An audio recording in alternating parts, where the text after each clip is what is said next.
berisik banget. Udah direkam suaranya. Oh udah. Sok apa? Yang di depan ini.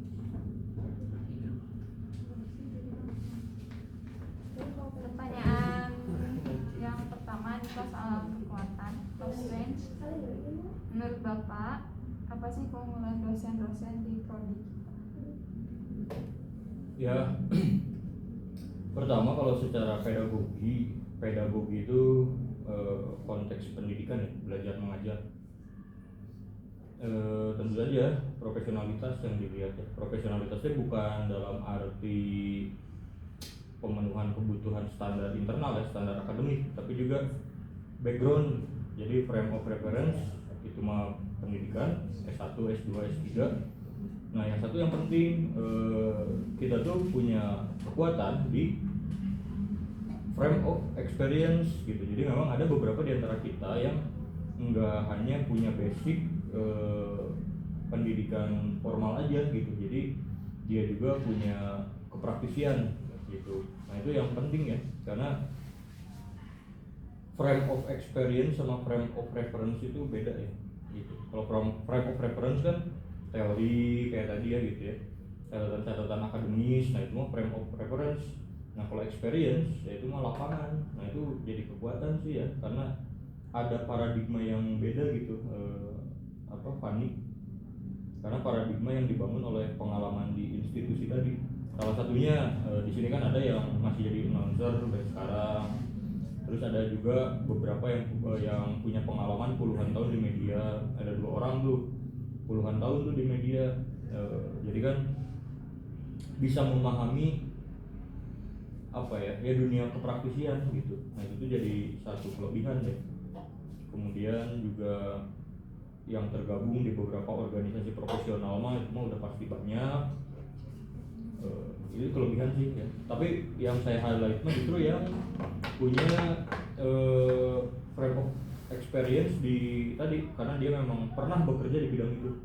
Kalau PR contohnya as PR consultant, kalau media juga memang yang pernah berkecimpung di industri media dan lama. Tuh ada di kita tuh ada beberapa orang ya, beberapa dosen yang punya background itu gitu. Jadi bagus. Karena kan tentunya standar dari teori dan lapangan itu kan beda. Kalau lapangan itu lebih kita bisa melihat realita lebih baik gitu dibanding hanya teori ya gitu. Kalau teori mah kan idealnya sih harus begitu, tapi kadang kan di lapangan mah gitu kan. Contoh gini, idealnya kerja itu harus baik, tapi kan realitanya mah ya kalau gaji kita tidak mencukupi mah kadang kan jadi ini ya gitu. Makanya kan sampai ada demo buruh itu kan gara-gara menuntut idealitas gitu. Jadi dituntutnya apa, hasilnya apa, nah itu kan yang jadi basic dari frame of experience, pengalaman gitu. Tapi itu kekuatan. Jadi saya setuju sih kalau memang kita punya kekuatan itu gitu ya. Udah oke banget ya Pak. Oke banget gitu. Untuk pertanyaan kedua soal kurikulum adaptif sama industri digital. Kalau soal kurikulum menurut Bapak udah cukup? Ini magistreng ya tuh deh. Iya. Udah cukup ngikutin kebutuhan industri digital belum? Ini kalau saya harus jawab jujur, kalau adaptif itu saya pikir ya tergantung dari dosen. Karena kan secara frame of reference dan experience-nya beda. Jadi ada beberapa yang bisa mengikuti gaya pedagogi dan kurikulum yang dibutuhkan hari ini gitu ya. Tapi kan nggak bisa dipungkiri juga, kita juga kan ada beberapa pendidik yang memang sudah cukup dikatakan senior dalam usia ya, sehingga kan mungkin zamannya itu beda gitu. Jadi nggak ini gitu ya. Tapi kalau melihat secara umum, saya lihat sih cukup mengikuti ya, cukup adaptif, karena kan tuntutan juga dari kementerian juga ada tolak ukur, bahkan bukan kementerian sih, bahkan dari lembaga akreditasi juga sama, kan ada standar bahwa harus begini, luarannya harus begini, di Tridharma itu, pendidikan, pengabdian kepada masyarakat sampai penelitian. Ada target luaran itu ada gitu. Ada mata kuliah yang relevan ya di dunia kerja sekarang Pak? Hari ini yang kita memang mata kuliah itu kita terbagi dua. Kalau referensi kayak tadi yang saya jelaskan ya, pertama itu perspektif akademis, itu kan jadi luas ya. Kalau luas itu kan kadang ya itu ada yang berkorelasi, ada yang enggak gitu. Kayak tadi kita ngomongin ke era paleolitikum Ya. tentu itu tidak berkorelasi sama kebutuhan hari ini mah ya, zaman purba kan itu. Tapi kan itu perspektif akademis mah ya begitu, kita memotret helikopter view 180 derajat, atau perspektifnya itu sawah tadi ya, luas tapi dangkal gitu. Nah tapi ada, kalau pertanyaannya ada nggak sih mata kuliah yang memang relevan ya, tentu ada, karena mata kuliah juga diatur di standar luaran khususnya, apalagi kan kita kan kalau universitas itu ada tuntutan akreditasi, itu kan harus menyesuaikan sama BNPT, sama Lamemba, Lamspak apa gitu, itu menyesuaikan biasanya. Apakah ada sekarang? Ada tentu. Contoh kayak CSR, Corporate Social Responsibility, itu kan untuk upaya adaptif tadi gitu sama sekarang kebutuhan hari ini. PR strategi sama kayak begitu. Terus apa lagi ya? Apalagi kayak KKN, itu kan mata kuliah sebetulnya ya, walaupun praktek ke masyarakat ya, tapi kan KKN juga dalam konteks agar kalian itu bisa melihat realita di masyarakat yang sebenarnya itu hari ini tuh ada apa masalahnya, itu ada kan, itu kekuatannya kita masih adaptif ya.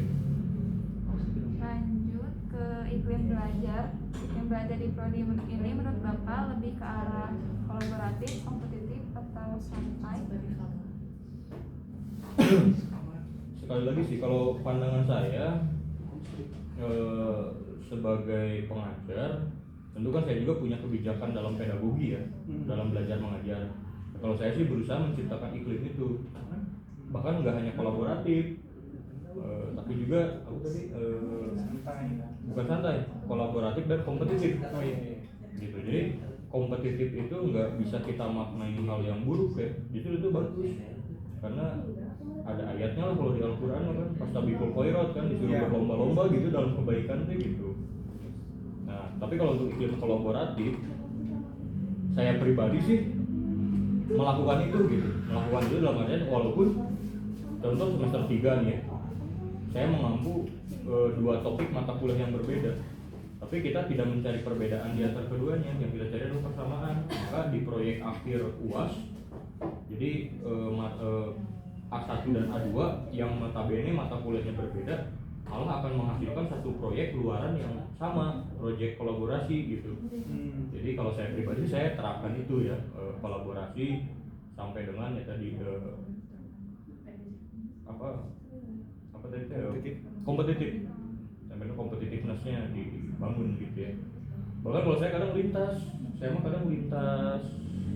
angkatan, walaupun semuanya beda mata kuliah tuh, tapi tadi yang saya lihat itu bukan perbedaan mata kuliahnya, tapi apa kesamaannya. Apa sih kesamaannya? Ya sama-sama berkomunikasi dong. Tujuan komunikasi umpamanya 3, to inform, to persuasion, to education. Walaupun mata kuliahnya berbeda, tapi kan 3 fundamental tadi, to inform, to education, to persuasion, itu kan sama. Semuanya juga harus melakukan itu gitu, walaupun konteks mata kuliahnya beda. Nah saya selalu biasanya menggunakan benang merah itu untuk menggabungkan variabel-variabel yang cross disiplin tadi. Ya kalau saya melakukan itu, nah itu jadi strength ya, kelebihan. Kelemahan yang pertama, fasilitas praktikum dan laboratorium masih terbatas. Menurut Bapak, fasilitas apa yang paling perlu ditambah atau diperbaiki di prodi kita? Ya, kalau bicara sarana prasarana, kalau saran saya memang kayak lab ya, ataupun ruang kelas bahkan memang kadang ada kebocoran itu dalam artian apa sih, nggak terlalu kedap suara gitu loh, jadi kadang di kelas sebelah tuh kan Masih kedengeran berisik gitu Iya, ya, apalagi lab kita kan harus melakukan record ya, Iya. itu kan harus make sure bahwa lingkungan itu menjamin kita untuk melakukan typing tadi. Kan kalau ada suara-suara noise kan ya, walaupun sekarang sih banyak aplikasi untuk menghilangkan noise ya, pakai AI apalagi kan udah gampang. Tapi kan tetap ya, kalau dalam konteks penugasan kan mengganggu Iya. konsentrasi, mengganggu ya tadi lah gitu. Nah itu harus diperbaiki sih, saya pikir itu urgent ya, fundamental ya. Jadi berusaha menciptakan satu sarana prasarana yang memang didesain untuk pembelajaran kita gitu loh. Jadi ya, termasuk salah satunya kedap suara untuk memaksimalkan typing, termasuk juga sarana prasarana ini sih kali ya di luar itu kan ruangan tadi ya, termasuk juga mungkin kebutuhan komputernya. Iya. Tapi kalau yang kan kita tuh ada yang VR sama media. Nah itu untuk fasilitas sama media di sini udah.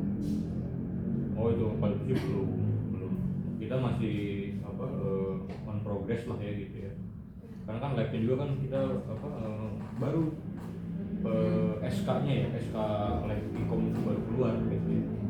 Jadi alat-alat mungkin sekarang karena tempat kan, kalau dulu kan gimana mau beli kuota, HP-nya aja belum punya gitu kan. Iya. Kalau sekarang kan udah ada HP-nya, tinggal kita nanti pelan-pelan gitu. Tapi kalau kelemahan mah ya masih jadi ini lah ya, sesuatu yang harus di gitu. Ya. Tapi bukan itu loh, kalau kata saya mah kelemahan tuh ya, tempat, sarana prasarana, kalau kita kreatif thinking semua bisa dimaksimalkan. Tapi kelemahan yang paling fatal menurut saya adalah adaptif, Ada. baik dosen ataupun mahasiswa. Nah itu yang jadi kelemahan fatal, karena sekarang eranya tuh udah bukan era apa ya, memang kesamaannya kita masih sama-sama melakukan broadcasting masih gitu ya, tapi alat dan cara kita melakukan broadcasting hari ini kan udah jadi hal yang berbeda. Karena ada apa? Sekarang ada teknologinya berkembang. Iya. Contoh setelah taping atau setelah pasca produksi itu kan kita harus melakukan editing. Apakah kita sudah punya kemampuan, terutama mahasiswa gitu ya? Kalau dosen kan hanya sebagai jembatan ya. Mahasiswa justru apakah mereka sudah punya kemampuan untuk menggunakan aplikasi-aplikasi yang sekarang itu makin berkembang, apalagi yang perbedaan antara yang premium dan non premium. Iya. Itu kan cara pakainya beda loh, itu kan CapCut premium cara pakainya sama CapCut yang non premium itu beda. Itu kan ada ilmu yang harus secara otodidak dipelajari. Nah saya lihat itu kelemahan banget sih. Ya pertama ya jelas saya banyak faktor ya, modal pertama kan, kedua dan curiosity sih. Jadi banyak masih mahasiswa yang kepo gitu loh. Dan cara kerja juga di dunia profesional nanti begitu. Ada cara kerja untuk konsumen premium dan ada cara kerja untuk konsumen yang non premium, itu beda. Nah itu adaptif hari ini. Nah itu saya rasa masih keteteran kalau itu. Dan jawabannya. Yang kedua, promosi digital prodi belum maksimal. Kalau soal promosi digital menurut Bapak masih kurang di yang mana? Ya, kalau promosi digital, kalau yang saya lihat itu masih tersilo-silo itu, jadi dalam artian belum jadi satu kolaborasi gitu. Nah harusnya itu saling tadi, walaupun ada media digitalnya punya universitas,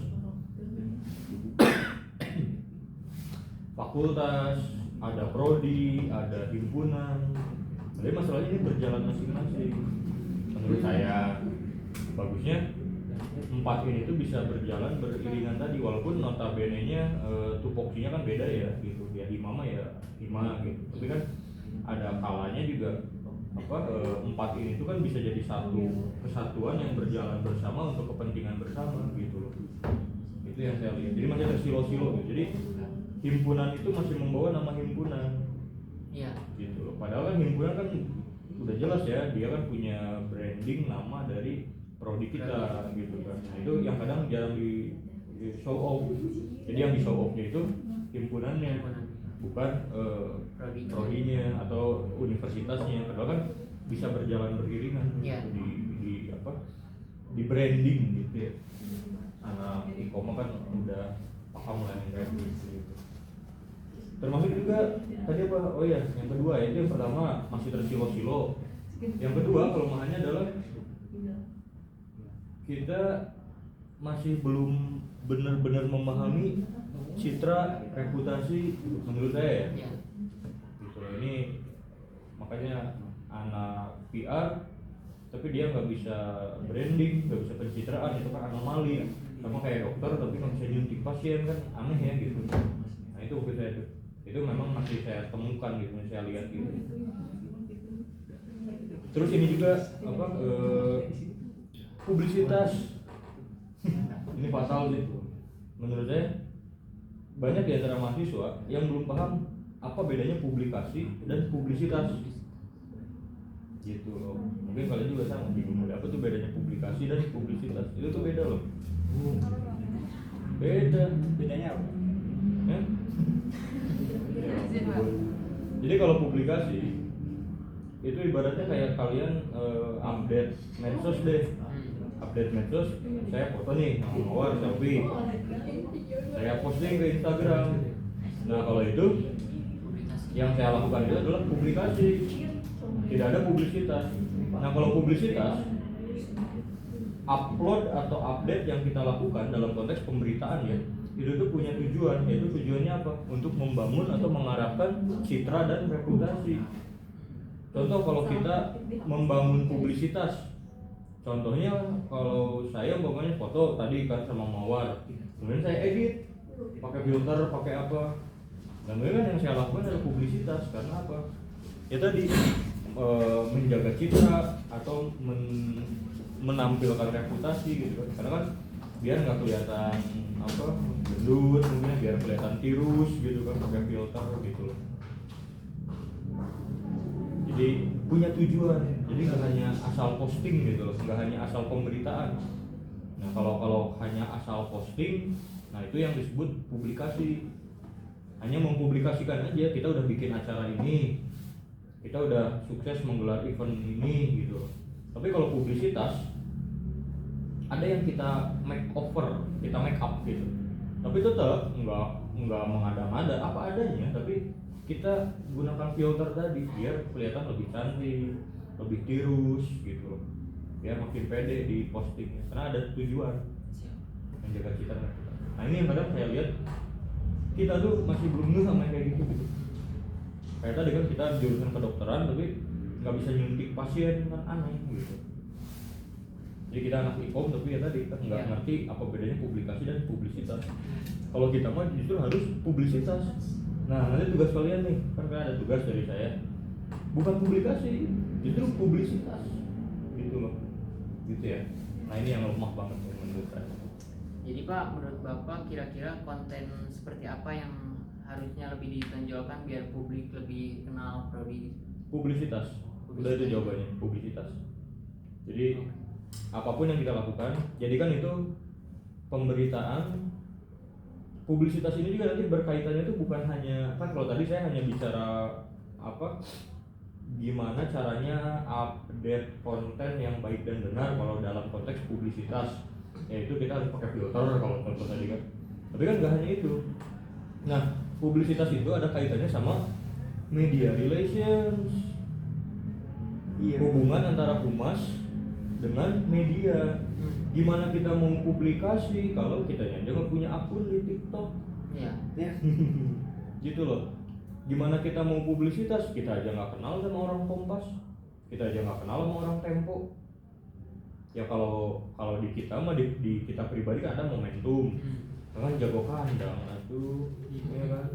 Kan kita tuh lemah di sini. Ayo kenalan sama Pikiran Rakyat, Kompas, Tempo, Galamedia atau apalah yang besar-besar.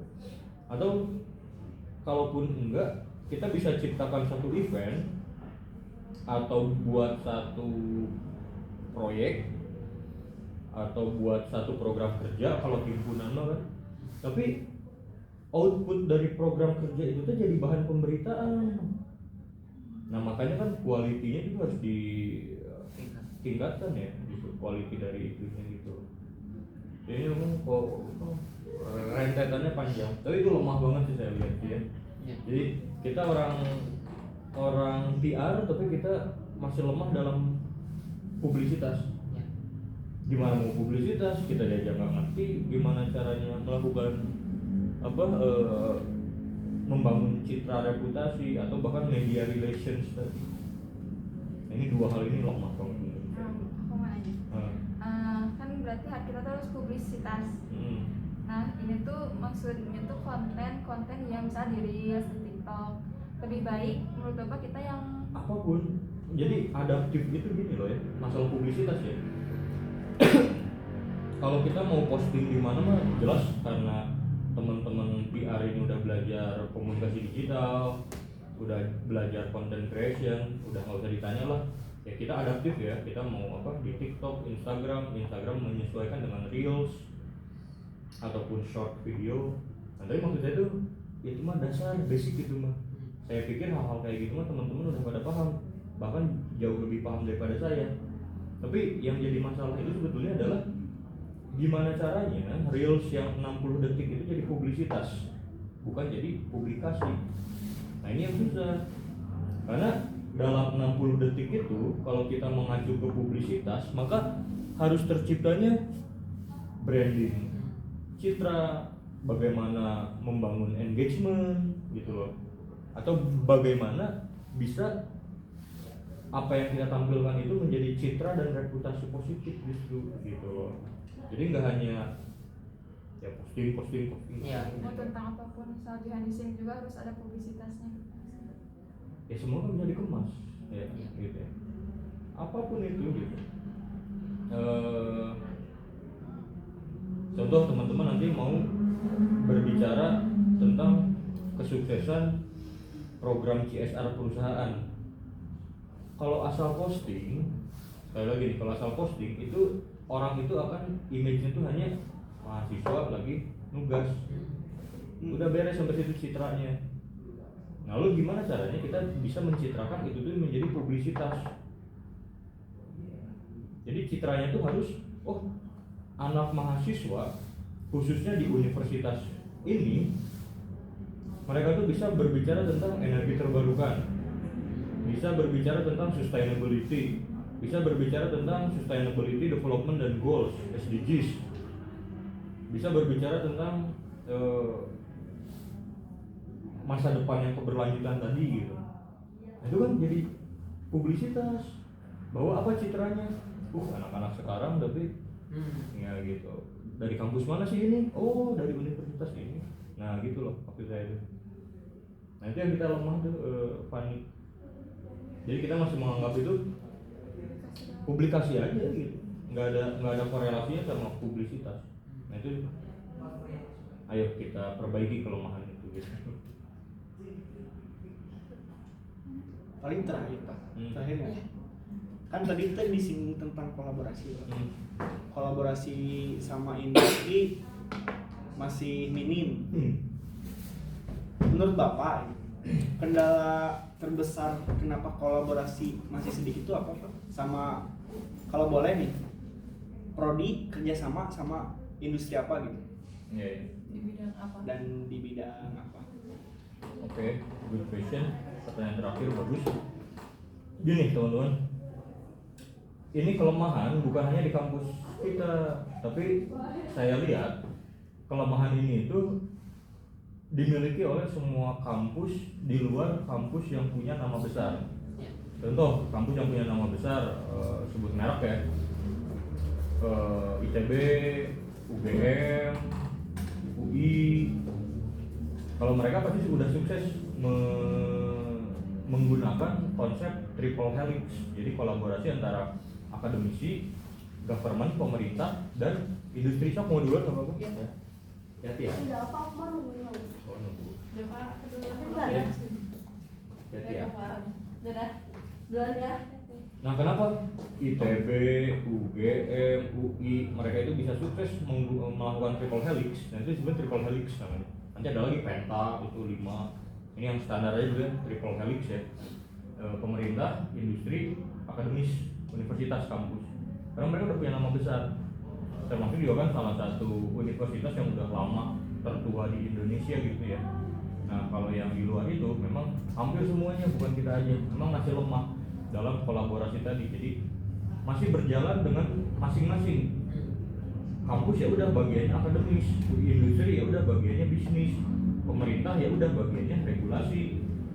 Nah sementara kalau ITB umpamanya nih, mereka udah bisa menggayat 3 ini untuk menciptakan satu produk kolaborasi bersama. Tapi itu tugas berat sih itu. Pertama tadi. Tapi bisa dong, pasti bisa. Oke. Terus tadi pertanyaannya Dengan industri apa kalau bisa? nah, dengan industri apa? Ya jelas media lah. Kita harus perkuat media relations kita. Tapi jangan perkuat internal. Jangan hanya internal maksudnya. Kalau internal kan momentum. Tapi kita harus punya MOU, MOA dengan berbagai media-media partner yang memang punya nama besar. Lokal juga nggak apa-apa. Karena sekarang mah ada yang istilahnya tuh homeless media. Jadi homeless media itu gini, kan memang kalau media terkenal itu yang besar ya, Transco, Kompas, CNBC, BBC, CNN itu udah jelas besar lah ya.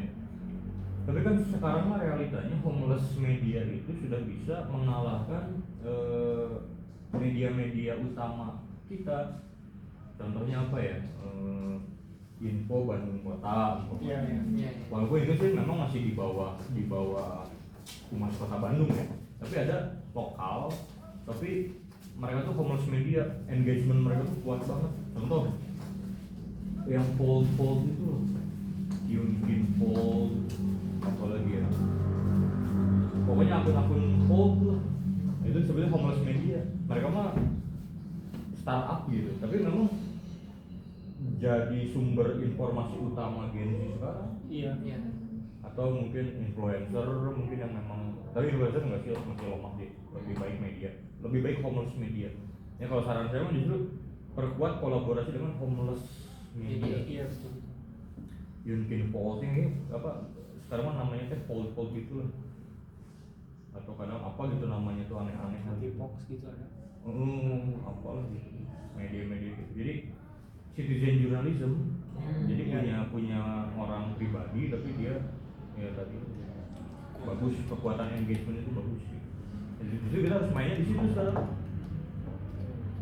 Jadi jangan ke yang formal lah, kalau susah yang formal, ayo kita perkuat di homeless media kita agar kita punya publisitas. Baru nanti setelah homeless media kita kuat, tinggal output kita, luaran kita. Mau itu ya dari 3 Tridharma tadi ya. Itu yang kita perkuat outputnya. Itu teman-teman. Ya, gitu acara hari ini semoga Semoga lancar.